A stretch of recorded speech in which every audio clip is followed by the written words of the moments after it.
What's good in the hood?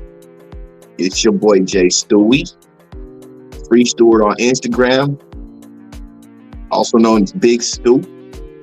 Stewie Do It. I'm a Dusty. Hey, I wanted to get on a serious topic today. Okay, I know I've been jumping off some cloud chase waves, but I want to get into a serious one today. I'm going to try to speed it up so this video is not too long. Okay, but I'm not sure if you guys are paying attention to what's going on around you. Okay, a lot of fuckery, a lot of weird stuff has come into our realm in the last 15 years.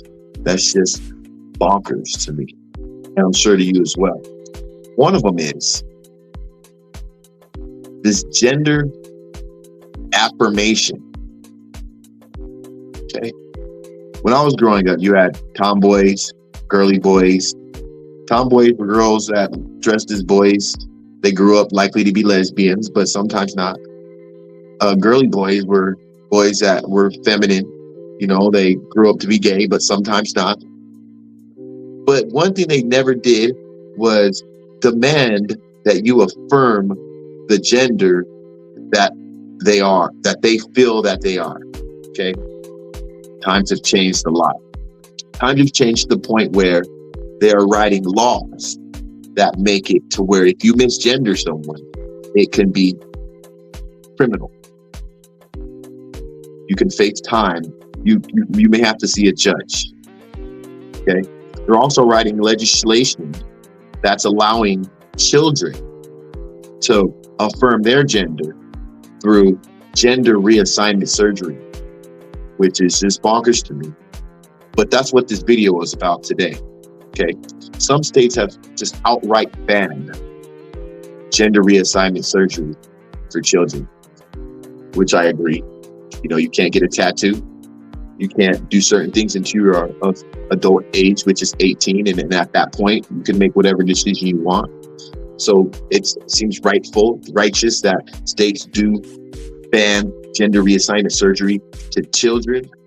You know, one would say, oh, well, you know, that's their prerogative. Let the parents decide. But let me tell you guys why you're wrong if you feel that way. Okay.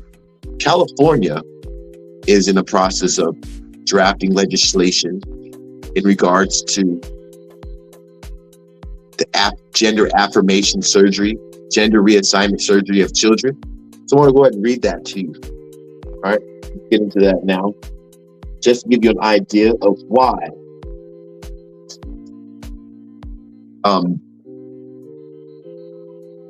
gender reassignment surgery for children needs to be banned federally. Okay.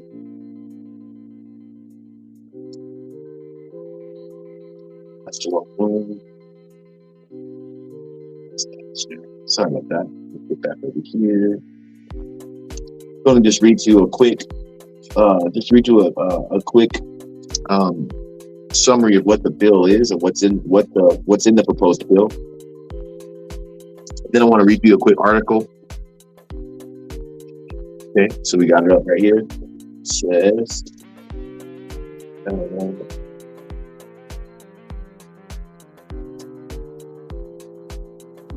all right, so it says AB 957 encourages parents who support their TGI children by making it clear that affirming a child's gender identity is part of the health and safety and welfare of the child. It also allows courts to consider a parent's affirmation of their child's gender identity when making decisions about visitation. Okay, so although that doesn't sound too crazy, you got to read between the lines. Okay, so that's what the next article is going to do. It's going to give you a little bit more information to allow you to read between the lines. I'm going to go ahead and read this article real quick and interpret it for those who are listening. Okay, so let's get into it. A California bill aimed at protecting LGBTQ plus youth encourages parents to affirm their child's gender identity. See that word encourages. I would just be really aware of that word. Okay, let's just keep that in mind. Okay, California Assembly Judiciary Committee advanced a bill Tuesday aimed at protecting LGBTQ plus youth that encourages parents to affirm their child's gender identity. There's that word, encourages. Okay, so let's just keep reading. Assembly Bill 957, also known as the TGI, Transgender, Gender Diverse, and Intersex Youth Empowerment Act. Oh, it says Youth Empowerment Act. Oh, so this is actually for, this bill is actually not just for gender reassignment surgery, not for adults, but this is specifically for the youth, which is bonkers. Okay, let's read that over. Assembly Bill 957, also known as the TGI, Transgender, Gender Diverse, and Intersex Youth Empowerment Act, was created by Assemblywoman Lori D. Wilton. Okay, let's just keep that. Let's mark that. Lori, I want to know who this lady. I want to see a picture of who this lady is. Okay. Initial legislation said courts deciding custody cases must consider whether each parent affirmed the child's gender. So that's where we start to see the problem. It said it doesn't specify if it's a custody hearing between two parents. This is saying the legislation said the courts deciding custody cases must consider whether each parent affirmed the child's gender. But what if both parents don't affirm the child's gender? See, what I'm getting from this right here is that it's just giving the state an opportunity to weaponize your children against you.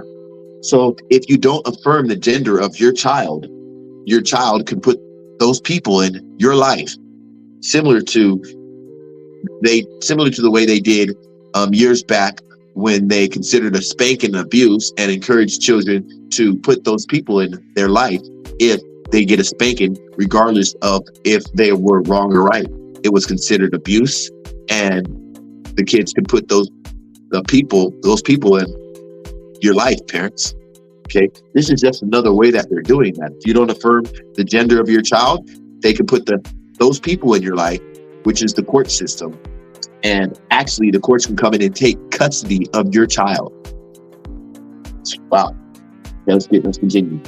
It allows courts to consider a parent's affirmation gender review when making decisions about visitation and custody. Oh, I skipped a paragraph. Sorry about that. I skipped one. AB 957 encourages parents who support their TGI children by making it clear that affirming a child's gender identity is part of health and safety and welfare of the child. So it says encourages right here, but it also says making it clear.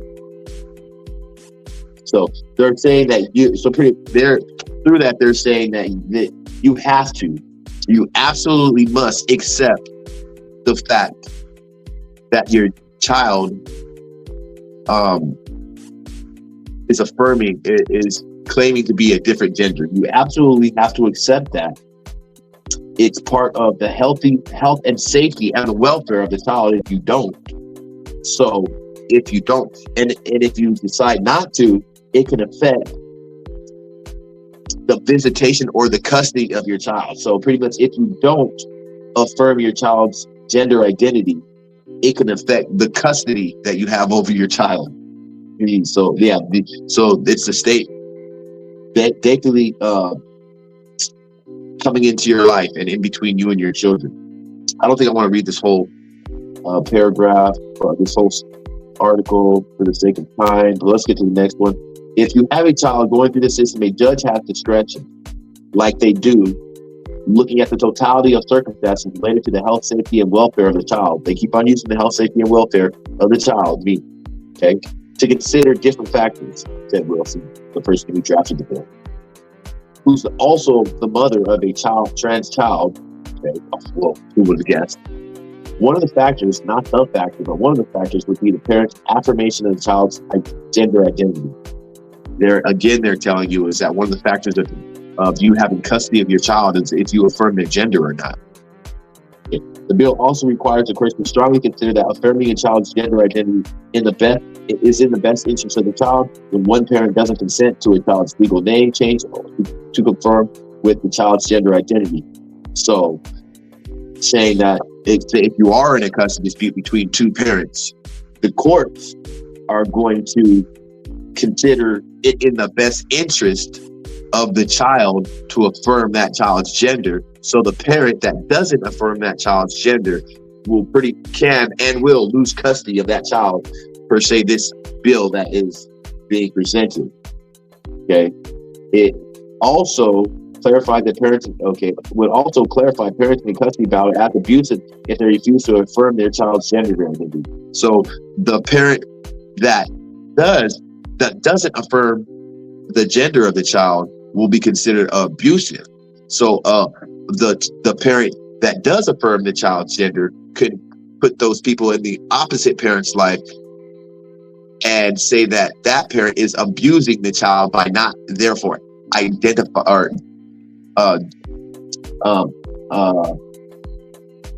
affirming the gender of that child. Excuse me. Okay, let's get back to it. We're seeing that this group in particular is being targeted.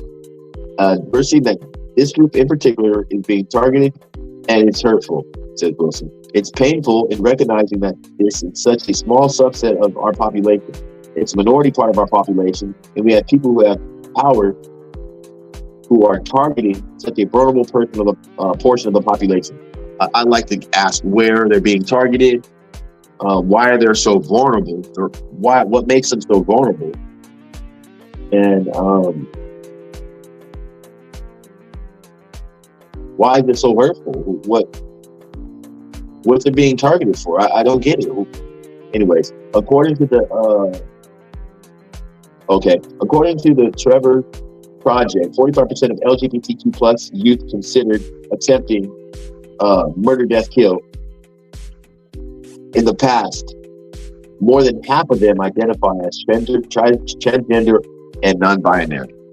See, I'd argue that 45% at least of adults have considered attempting suicide. It's rough out here. It's not easy. Okay. I'm not going to go ahead and read the rest of this. There's a grassroots organization that opposes it, and they should. Says they're against this bill. And the reason why they're against the bill is because it will be up to a judge to determine how gender affirming or supportive of a gender and identity a parent is. And that's in their right to feel that way. Okay, so we've gone along with that. Okay, so yeah, that seems to, you see where it's a problem, is that the state wants to come between your child and they want to decide whether or not your child should be able to affirm their gender or not and take it out of your hands. So they want to be the parent. They say, Big Daddy Government. Big Daddy Government. Do you want Big Daddy Government in your life? Let's go. So let's go ahead and they're trying to draft legislation. They want to see where to put the money in children hospitals. Should they spend money on affirming the gender of children? Is there any value in that? Is this something that we should be doing as a society? Is using taxpayer money to affirm the gender of children in children hospitals by doing gender reassignment surgery? Right. So that's what this hearing's about. I'm gonna go ahead and play this. I'm gonna play it straight through. I'm gonna stop very little. Okay.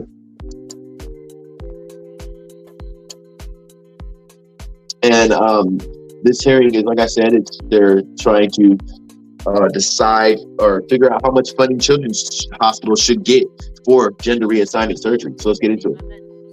Thank you, Madam Chairwoman. I am so grateful to my colleagues, Representative Crenshaw for his leadership on this bill, and all of my colleagues here who are supporting funding for our children's hospitals. I want to reiterate again that nothing in this bill would prohibit a child with gender dysphoria from receiving proper mental and behavioral health care services. The underlying text is limited to experimental medical intervention, specifically using puberty blockers, hormone therapies, and surgeries to change a child's gender. And it was mentioned several times from my colleagues on the other side of the aisle that we don't understand this process. And so... Okay, just did you hear that?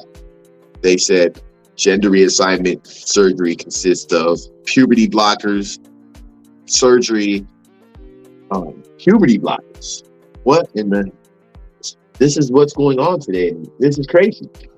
For the sake of clarity, really, I'd like to show a video, a brief interview that was conducted by an expert in gender reassignment surgeries from Oregon's healthcare system. Madam Chair.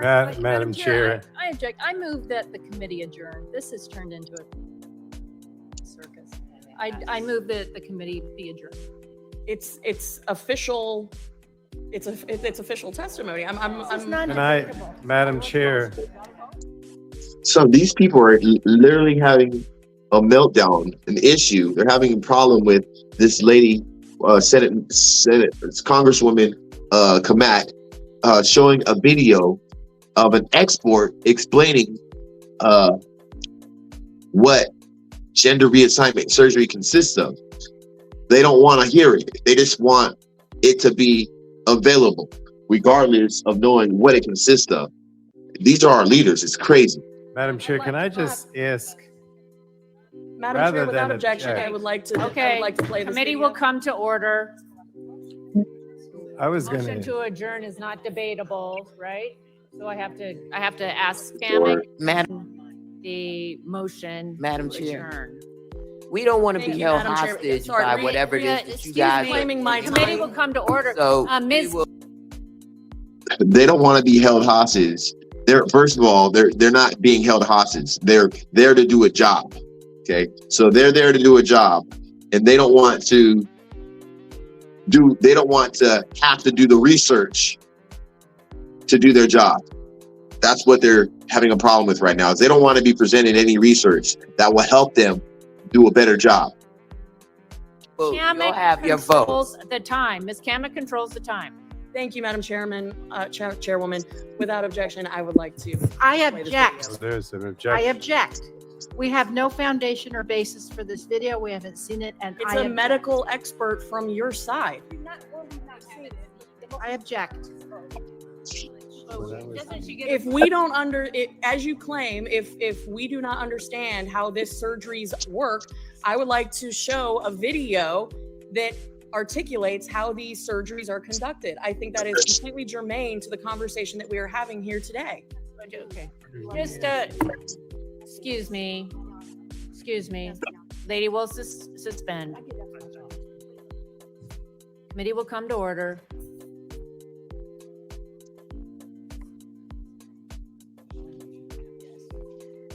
Okay, so Ms. Kamek gets to finish her 5 minutes, and then we will proceed. Thank you. Please play the video. You objected to the Video. It's an interview. Okay. Committee stands at recess while the minority gets. So they are really doing anything in their power to prevent this video from getting played. But what's the big deal? Look at the video.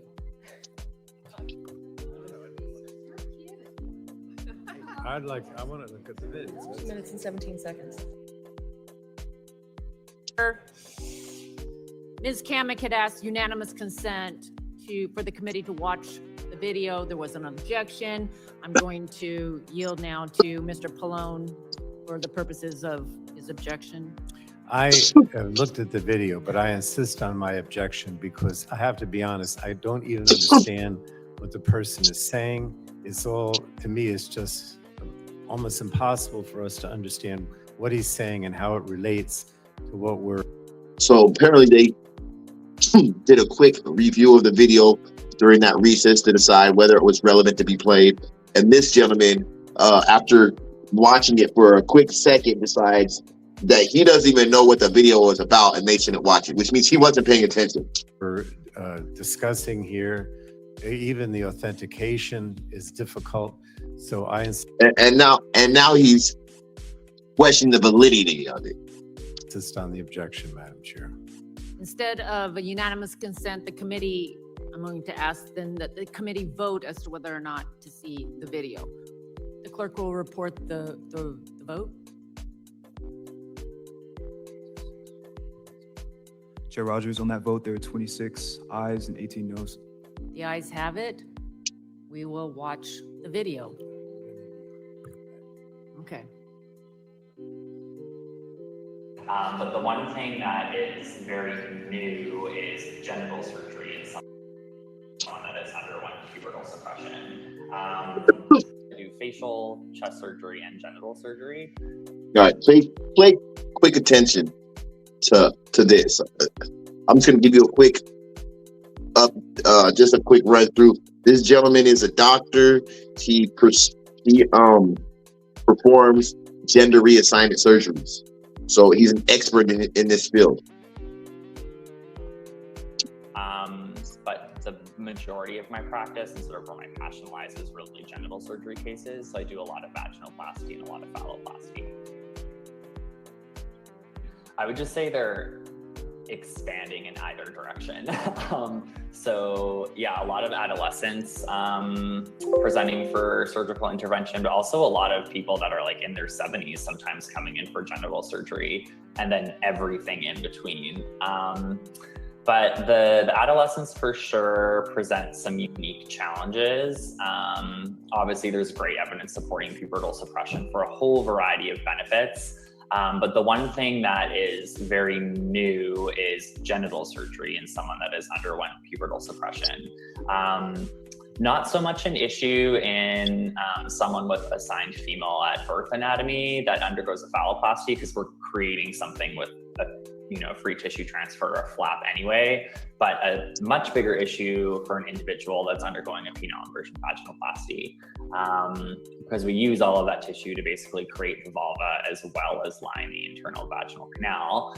And as a specialty, those of us that do a fairly high volume of genital gender affirming surgery, we've maybe done a handful of pubertally suppressed adolescents as a field, and no one's published on it yet. I'm not the best listener, but it sounds to me like what he's saying is they don't even know what they're fucking doing. They're just learning about it and they're experimenting on the children. We're just putting our first series together as we're kind of learning and figuring out what works. Figuring out what works. But it's really changing things because you don't have enough tissue to line the vaginal canal. So you either have to take a skin graft or take skin from elsewhere or use some artificial product. The way that we're dealing with it is by using a robot, and we're basically performing intra-abdominal components of the surgery. So we're using peritoneum, which is the inner lining of the abdomen, to line most of the vaginal canal. And by doing that, that allows us to use all of the remaining tissue externally to create a vulva and try to make also an aesthetic result. Last week from Dr. Blair Peters, who is a gender affirming surgery expert at the University of Oregon's Health and Science Division. Earlier today, just a few minutes ago, our colleagues on the left said that we didn't know what we were talking about. So when presented with a video that details exactly what it means to conduct surgery on a minor for gender affirming surgery, they left the room. They don't want the facts. And as you heard from the specialist who does these surgeries, they don't know what they don't know. They don't understand the long-term effects. There is not even published information, peer-reviewed information backing up the claims that our colleagues on the left have said. We are here today to fund children's hospitals, not to mutilate them with experimental surgeries that we do not have science and data that backs up the claims that the left has made today. So I stand with my colleagues in funding these children's hospitals, but I also am very disappointed in my colleagues on the left who opted to leave the room in protest and refuse to watch a video from an expert on their own side. Let's look at that. Let's go back. I want to see what she's talking about, because they did not want this video to be shown. They couldn't even just allow it to be shown. They couldn't watch it. They had to walk out. It was as if demons were having a holy water thrown on them. They just could not stand to listen to this. So look at this group of people that are walking out. All these men are sitting down for the most part. They are participating, but we have this group of women, looks like mostly women. Let's count 1, 2, 3, 4, 5, 6, 7, 8, 9, 10. There's a dude, another dude, 11, 12, 13.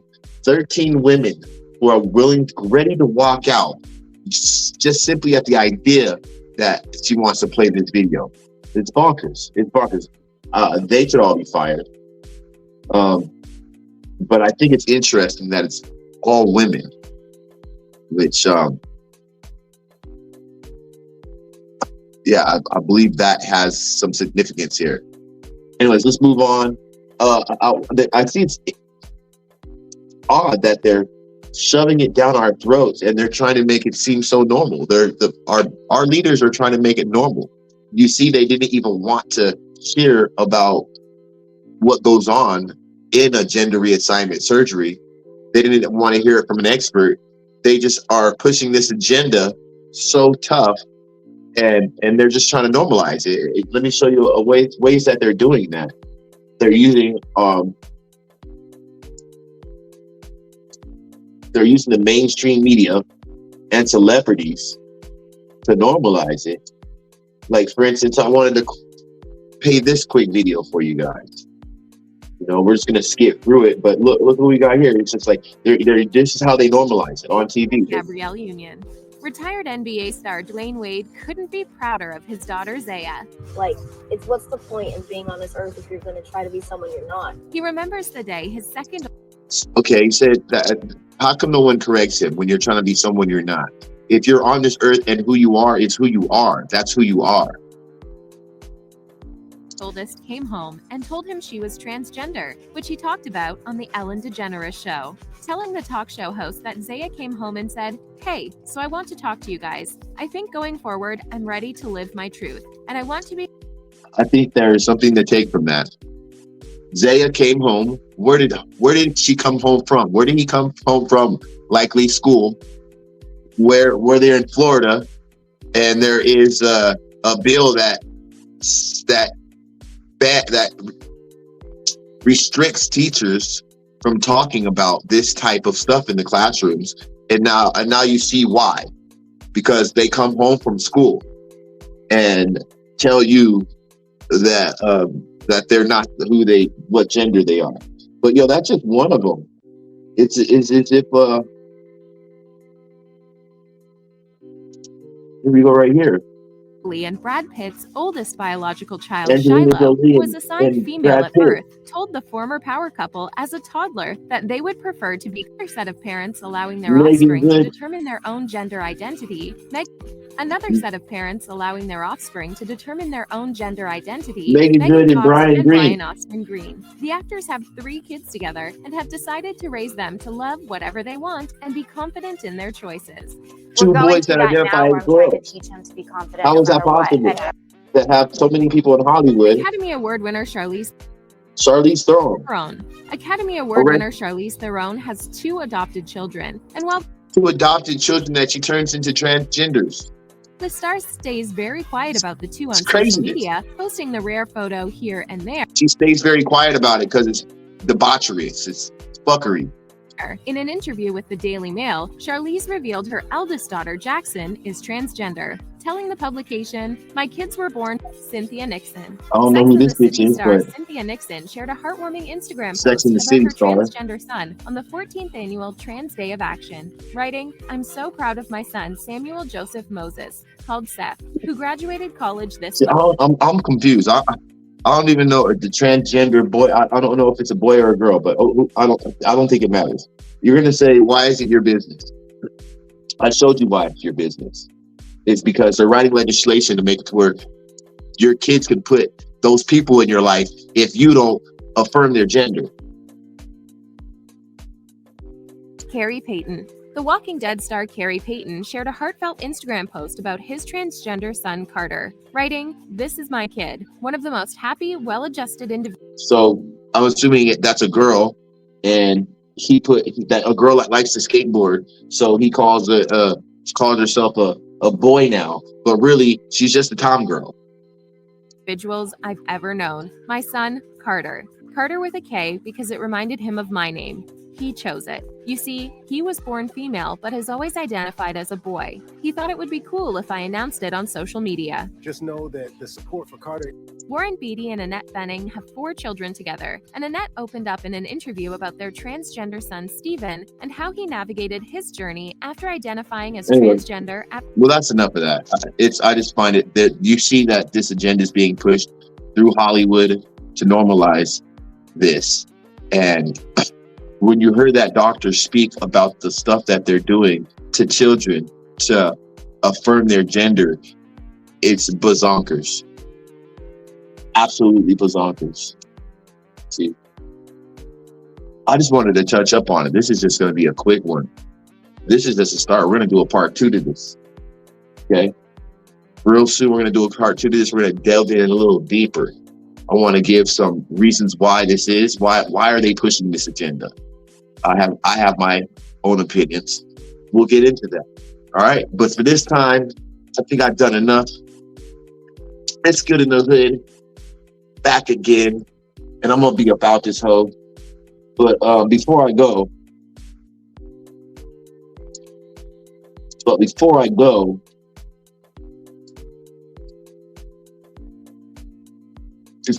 had a little treat for you guys. Let's get up out of here. You kept far from their sight, like information. Guess what? You'll still be alright. We'll convert your children. Yes. And there's really no escaping it. 'Cause even grandma likes RuPaul. And the world's getting kinder. Gen Z's gayer than Grindr. Learn to love, learn to vogue, face your fate. We'll convert your children. Someone's gotta teach them not to hate. We're coming for them. We're coming for your children. We're coming for them. We're coming for your children. We're coming for them. Your children will care about fairness and justice for others. Your children will work to convert all their sisters and brothers. Then soon we're almost certain your kids will start converting you. The gay agenda is coming home. The gay agenda is here. But you don't have to worry. Because there's nothing wrong with standing by our side. Get on board in a hurry. Because the world always needs a bit more pride. No, you don't have to worry. Because there's nothing wrong with standing by your side. Get on board in a hurry. Because the world always needs a bit more pride. Come on, try a little pride. We'll convert your children. Then we'll turn to you, giving up the fear inside is freeing like you never knew. Go and see San Francisco. Go and turn up that disco. You'll forget you were ever upset. We'll convert your children and make an ally of you yet. We'll make an ally of you yet. We'll make an ally of you yet.